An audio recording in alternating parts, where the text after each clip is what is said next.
wabarakatuh. Alhamdulillahi rabbil alamin, wassalatu wassalamu ala asyrafil anbiya wal mursalin wa ala alihi wa sahbihi ajma'in.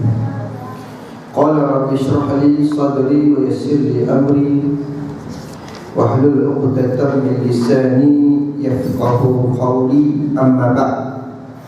Alhamdulillah, muslimin muslimat, abang-abang, kakak-kakak, adik, pakcik, makcik semua, pertamanya marilah sama-sama kita merafakkan setinggi-tinggi syukur kita pada Allah Subhanahu wa ta'ala. Sebab hari ini Allah Ta'ala masih lagi memanjangkan tarikh expired umur kita. Ubat yang kita makan kalau kita sakit pun ada tarikh mati. Kita ni ada juga tarikh mati tapi tak tahu bila. Maka hari ini Allah Ta'ala panjangkan umur kita, tarikh expired kita, tandanya Allah Ta'ala sayang. Dan Allah Ta'ala beri kita ruang sama-sama berjemaah di rumah Allah Subhanahu wa ta'ala. Tadi saya mari awal, sampai awal saya pusing-pusing tuan-tuan, cari kedai minum kat mana nak minum ni. Lepas tu ada kedai kat bawah ni satu, kedai jual burger. Saya pun singgah tuan-tuan. Saya singgah, yang lepak duduk sekali semuanya dah beruban, bermisai, berjambut dah. Dan bila azan berkumandang, kita pun terus mari sini. Tapi diorang relax je. Tapi tuan-tuan, alhamdulillah, dan Allah Ta'ala beri kesempatan. Mudah-mudahan Allah Ta'ala beri hidayah kepada mereka, sama ikut macam kita mari rumah Allah bila sampai dengan seruan. Ini muslimin muslimat yang dirahmati Allah sekalian. Bila mana kita belajar hadis Nabi, kita akan jumpa banyak Nabi sebut hadis-hadis tentang umat akhir zaman.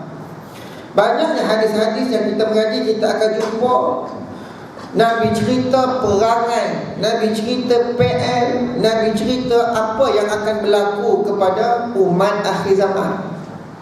Bila sebut umat akhir zaman ni tuan-tuan, kita pun mengaji mana ni, bila mula umat akhir zaman. Dia sebut akhir zaman ni bila bermula.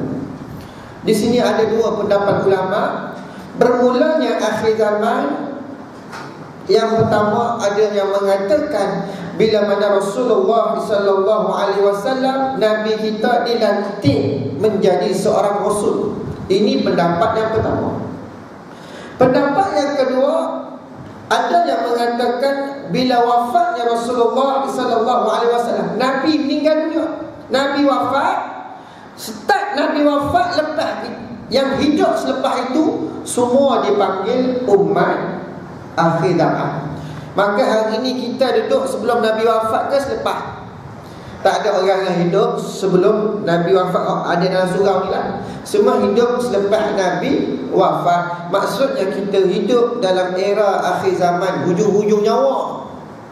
Maka dalam hujung-hujung nyawa ni tuan-tuan, banyaknya hadis-hadis Nabi yang menceritakan kisah-kisah perangai, PN, musibah, ujian, malapetaka, macam-macam jenis hadis kita boleh jumpa Nabi cerita hari ini. Maka dalam masa yang singkat ini, saya nak kongsikan dengan tuan-tuan, saya nak bongkar satu rahsia, saya nak dedahkan satu perkara yang mana malapetaka yang dah berlaku dekat negara kita hari ini rupa-rupanya tak dahsyat. Jerebu. Kita pergi tanya doktor, doktor baru ni jerebu sampai kuning cuaca ni, sekolah tutup berminggu-minggu. Tanya doktor, ada tak yang mati? Tak ada yang mati sebab jerebu, demam ada. Ni malapetaka saya nak cerita ni tuan-tuan. Rupa-rupanya ini malapetaka lebih dahsyat daripada jerebu, kerana dah membunuh ribuan manusia. Yang hari ini kita tak sedar itu malapetaka. Yang mana kita tak sedar, oh ini merupakan peringatan daripada Allah Subhanahu wa ta'ala. Hadis ini tuan-tuan dalam kitab Al-Mustadrak, dalam bab Al-Fitan wal Malaim karangan Imam Ahmad. Yang mana hadis yang saya nak bawa ini sanadnya disahihkan oleh Imam Az-Zahabi dan disepakati juga oleh Imam Ibnu Majah. Hadis yang saya nak bawa ni, An-A'ta bin Abi Rabbah An Abdillah bin Umar Qala Rasulullah sallallahu alaihi wasallam, ya ma'syaral muhajirin, khams ini betulitum bihinna wa nadala fikum, a'udzu billah an tudrikuhunna. Sebelum saya terjemah, sebelum saya syarah hadis ini, saya nak cerita keadaan Nabi menyampaikan hadis. Tadi Tok Imam jadi imam, haji jadi imam. Memang Tok Imam ni, Tok Imam jadi imam, mengimamkan solat maghrib. Habis mayang, tuan-tuan, beri salam, Assalamualaikum warahmatullahi, Assalamualaikum warahmatullahi. Tok Imam selalu dia akan baca wirid, istighfar, Allahumma ajirna minan nar, la ilaha illallah, Allahumma antas salam. Tiba-tiba tadi contohlah, Tok Imam dia jadi imam, habis mayang, Assalamualaikum warahmatullahi, beri salam kedua, terus berpaling ke belakang. Kita ingat nak istighfar, tiba-tiba kenapa ni duk paling ke belakang, buat satu pengumuman, besok mari kenduri saya. Contohlah, kenduri apa tu? Wallahu a'lam. Tanya sendirilah. Contoh ni, contoh orang belakang ni, apa pasal Tok Imam ni selalu duk baca wirid, selalu duk sunat ba'diyah, baru buat pengumuman, tapi tiba-tiba tak buat, tergesa-gesa, menunjukkan ada benda besar, ada benda nak cerita ni, nak bagi tahu.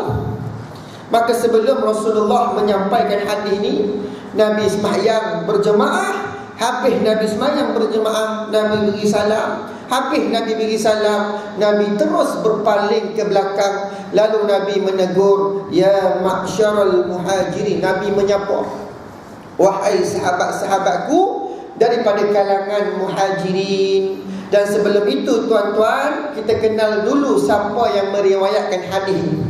Yang tadi saya sebut antaranya A'ta bin Abi Rabbah. A'ta bin Abi Rabbah ini lahir pada 114 Hijrah. Lahir pada zaman Osman Al-Affan, orang Yaman, dan merupakan seorang hamba. A'ta bin Abi Rabbah, 114 Hijrah. Bila mana dia ni, tuan dia tengok dia ni bagus. Kita bos, kita ada pekerja, pekerja kita ni bagus, Masya Allah, semayang 5 waktu jaga, ngaji rajin, hafal hadis rajin. Kita mesti kenal tuan-tuan. Macam tu jugalah A'ta bin Abi Rabbah, tuan dia suka sangat dekat dia ni, rajin, ada masa pergi ngaji, ada masa pergi baca Quran. Kemudian A'ta bin Abi Rabbah dibebaskan. Mula-mula jadi seorang hamba, lepas tu dibebaskan oleh tuannya, dan beliau membesar dan membesar menjadi seorang ulama yang ketika itu menjadi antara ulama yang menjadi tempat rujukan. Hebat A'ta bin Abi Rabbah, zaman tabi'in, 114 Hijrah dia lahir, orang Yaman. Itu banyak lagi lah cerita A'ta bin Abi Rabbah, itu perkenalan awal. An Abdullah bin Umar, daripada Abdullah bin Umar adalah seorang anak kepada Sayyidina Umar Al-Khattab. Qala Rasulullah sallallahu alaihi wasallam, telah bersabdanya Rasulullah sallallahu alaihi wasallam, ya ma'syaral muhajirin. Kalau saya cerita tadi, Nabi paling, Nabi kata, ya ma'syaral muhajirin, wahai sahabatku daripada kalangan muhajirin. Nabi pun kata khams, ni ada 5. 5 apa tuan-tuan? Ini betulitum bihinna wa nadala fikum. Allahu Akbar. 5 jenis manusia ni, 5 jenis manusia yang melakukan maksiat, melakukan angkara di atas muka bumi Allah, yang mana angkara dosa dia ni spesifik.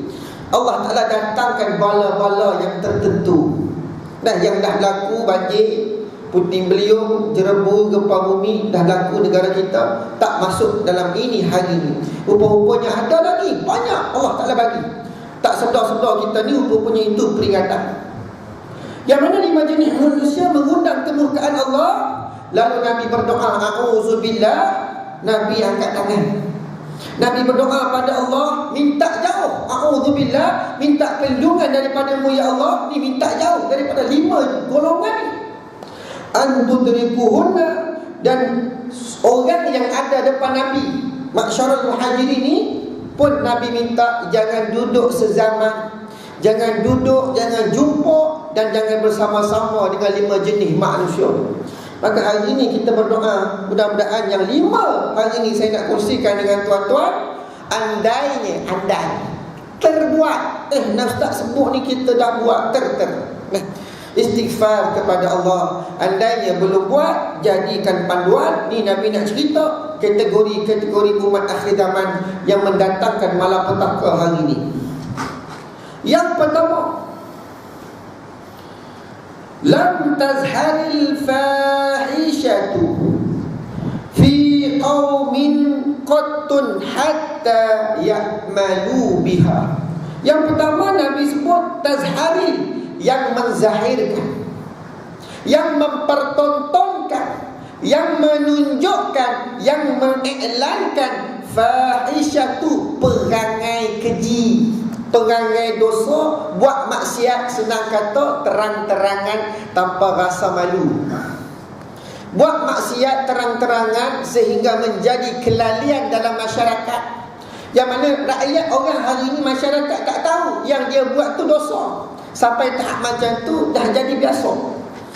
Bulan 12 baru-baru ni tuan-tuan, 2015, cuti sekolah, saya dengan kawan-kawan duk fikir aku nak buat apa ni masa terluang.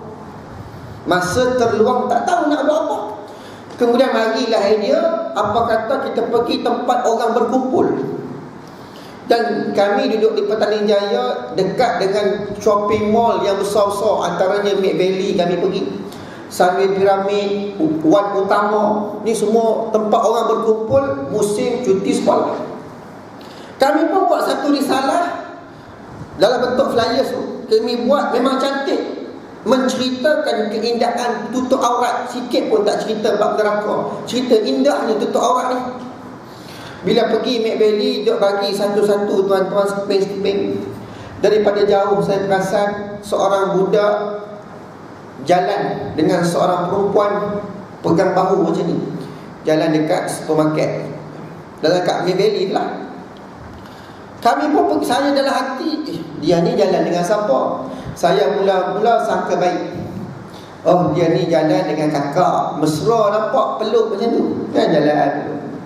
Saya pun pergi dekat dia tuan-tuan. Saya tanya, adik nak pergi mana? Adik ni kata, saya nak pergi tengok wayang, dia kata. Terus tepi adik tu siapa?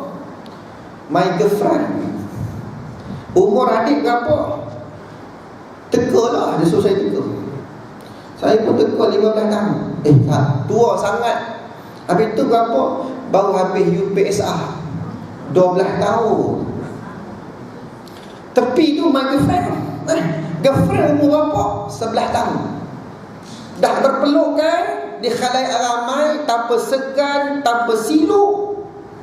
Dan bila mana kita tanya, adik nak pergi mana? Pergi tengok wayang. Tengok cerita apa? Dia siap nyanyi dekat saya tuan-tuan. Janam, janam, janam. Sambung. Oh bagus, orang sini bukan kaki Hindustan. Kalau ada satu masjid tu saya nyanyi janam, janam, janam, satu masjid sambung. Hafal lagu baru kan, Syaruhan lakon. Sambung cerita. Nak pergi tengok cerita Hindustan, siapa bagi duit? Mak ayah saya bagi duit. Habis datanglah siapa ni? Berdua datang. Maksudnya budak umur 12 tahun dah berani berkapal, bercinta, berpeluk-pelukan di khalayak ramai. Dia ikut perangai siapa? Dan kita tanya, adik tahu tak benda ni dilarang oleh Islam? Tak comel dik. Dia kata biasalah. Hari ni kan, abang ni ketinggalan zaman. Nampak tak? Maksudnya tuan-tuan, dah menjadi kebiasaan dalam masyarakat kita berpeluk-pelukan di khalayak ramai. Anak-anak ikut tuan-tuan. Allahu Akbar. Yang cerita orang tua lah. Chinese New Year kita sambut, sama-sama lah sambut Chinese New Year ya. Jiran kita Cina, kita boleh tengok di kedai-kedai Cina tuan-tuan. Allahu Akbar. Orang Melayu saja yang tegur arak ni kokok terang-terangan, tak malu tak? Kita lalu tadi di Sepok Toto, kedai Magnum. Yang beratur beli nombor ekor siapa? Orang Melayu bang, tak malu dah. Kalau pergi Brickfield, ni saya cerita ni. Pergi Brickfield, lalu Brickfield ni tempat pusat pelacuran yang murah. RM60, RM50, RM30, begitulah. Saya pun tak tahu yang tepat, begitulah murah. Yang masuk tempat pusat pelacuran ni tuan-tuan, semua orang Melayu lah. Muka Melayu lah. India seorang dua, Cina seorang dua. Tapi semua orang kita dah tak segan, tak malu dah buat maksiat terangan. Kalau tuan-tuan turun tahun baru, Allah menangis sebab apa? Sedih tengok masyarakat kita, remaja kita tenat dengan minum arak, peluk-pelukan di taman-taman KLCC. Apabila kita pergi, dia balik kita dengan selipar, dia balik kita dengan botol. Ini pengalaman saya tuan-tuan. Dan kita pergi, ya Allah, dia balik suruh jangan jauh-jauh, jangan sibuk hal aku. Tapi itulah yang berlaku dalam masyarakat hari ini, sampai jadi kelalian, jadi kebiasaan. Cikgu Fadil beli surat khabar hari pertama harian Metro, kes buang bayi. Apa reaksi Cikgu Fadil? Menakar siapa buat ni? Ni keluar urat darah ni, urat tekak. Hari ni kita beli paper, dah biar malah nak baca dah, taklah. Sebab dah selalu berlaku dalam masyarakat. Bila kita mengaji hadis ni tuan-tuan, maka tak pelik dan tak heran bila macam-macam bencana Allah Ta'ala bagi hari ni. Dan kita tengok apa bala Allah Ta'ala bagi, yang mana Nabi sebut bila ada jenis manusia yang macam ni, Nabi kata apa? Illa dhahara fihim ta'un. Tidak lain, tidak bukan, Allah datangkan malapetaka yang dipanggil ta'un. Ta'un ni wabak penyakit yang membunuh. Sinonim dengan kita Pak Imam adalah denggi. Saya tak nak cerita denggi. Ni ada virus baru tuan-tuan, baru new, yang telah menular dalam masyarakat kita, dah membunuh ribuan. Yang paling baru Zika, dia sebelum Zika. Anak saya Abdul Rahman 2 tahun lebih, satu malam saya tidur dah pukul 1 pagi gitulah, terjaga tidur, dengar suara dia menangis dekat luar ruang tamu. Kita pun keluar pintu, buka lampu, tengok ni darah muka anak saya. Bawa pergi hospital, dia punya dahi kena bucu meja. Dan biasalah budak dah berparut ni dahi ni. Bawa pergi hospital, doktor yang merawat anak saya tu namanya Dr. Abdul Razak. Muka Dr. Abdul Razak ni air muka dia, muka sedih, mata merah, bekak mata, menunjukkan kesedihan, wajah sedih. Hati kita pun nak tahu jugalah apa pasal doktor ni. Tapi dia mari juga, ni duk jahit anak saya. Waktu dia tugas, dia kata Allah Ta'ala uji kamu, anak dahi bocor.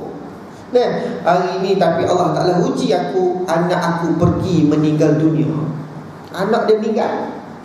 Saya tanya doktor, kenapa anak meninggal, boleh tak ceritalah sikit? Dia kata aku redha anak aku pergi, tapi cara anak aku pergi aku tak boleh nak terima. Cara pemergian saya lagi nak tahu pasal apa, aksiden ke doktor? Dia kata tidak, benda yang tak dijangka tuan-tuan.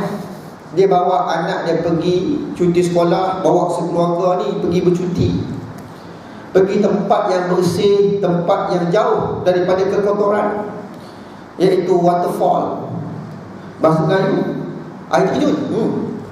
Pergi mandi air terjun, tempat bersih, jauh daripada kekotoran. Masa tempat yang air tu mari jadi kata gunung, mari daripada bukit tu. Balik-balik anaknya pengsan, 4 hari pengsan. Selepas 4 hari pengsan, tak sedar-sedar dan terus meninggal dunia. Anak dia semua kena, seorang yang paling teruk sampai mati. Bila ambil darah tuan-tuan, virus yang dah membunuh hari ini adalah kencing tikus. Saya bila mengaji hadis ni, mari terintah tentang kencing tikus ni. Dan rupanya ya, inilah peringatan daripada Allah. Bahkan saya balik buat research, berapa ramai yang mati. Bukan ratus, ribu. Daripada 2011 sehingga 2015 ni dah ribu yang mati sebab kencing tikus. Antaranya pelawak terkenal Din Bramboi pun mati sebab kencing tikus, tuan-tuan. Waliyadzubillah. Ini bala Allah Ta'ala bagi. Dan sebab hari ini dah biasa orang buat maksiat terang-terangan, dah menjadi kebiasaan dalam masyarakat. Dulu tempat saya, tuan-tuan, ni nak cerita tempat kita punya teruk lah. Orang nak bawa masuk perempuan 2 pagi, 3 pagi, orang dah tidur baru dia berani masuk senyap-senyap. Hari ni jangan tunggu 2 pagi bang, 2 tengah hari dah selampau je, dah tak rasa malu, bersekedudukan. Sebab dah tak ada pencegahan maksiat. Nak kata teruk, dah jadi kelalian. Dan baru-baru ni saya baru balik daripada Syria. Mata ni tuan-tuan, bukan Syria Jordan, tapi pergi bantu orang Syria lah. Sampai di rumah ni ada orang telefon. Dan masa tu mak mertua saya meninggal, tak sempat jumpa. Hari tu kuliah saya ada sekali, mak mertua saya sakit tenat. Masa saya pergi Jordan, mak mertua saya meninggal. Sampai sini pergi ni, dia telefon saya, dia menangis-nangis telefon ni. Saya kata, aku penat ni, aku nak tidur, tolonglah, tolong. Dia merayu saya, aku pergi jumpa dia. Dia datang dalam keadaan menangis-nangis. Dia kata, aku tak boleh nak selamatkan dah. Keluarga aku ni dah tak boleh nak selamatkan. Sebab apa? Dia balik rumah, tuan-tuan, kantoi isterinya berzina dengan jiran. Ini masyarakat kita tengah. Dan di Sweden ni, global lah, Sweden, satu grup memperjuangkan seks antara adik-beradik. Dia suruh luluskan. Kan? Nak kata gila dah masyarakat hari ni. Dunia sama lah dalam negara kita pun. Meluluskan, memperjuangkan hak boleh buat seks adik-beradik. Allah punah dah. Kita baca macam-macam, ketuk dahi tuan-tuan. Jadi tak heranlah kencing tikus ni Allah Ta'ala datangkan. Denggi pun ramai dah mati, tambah lagi kencing tikus tak sedar-sedar lagi.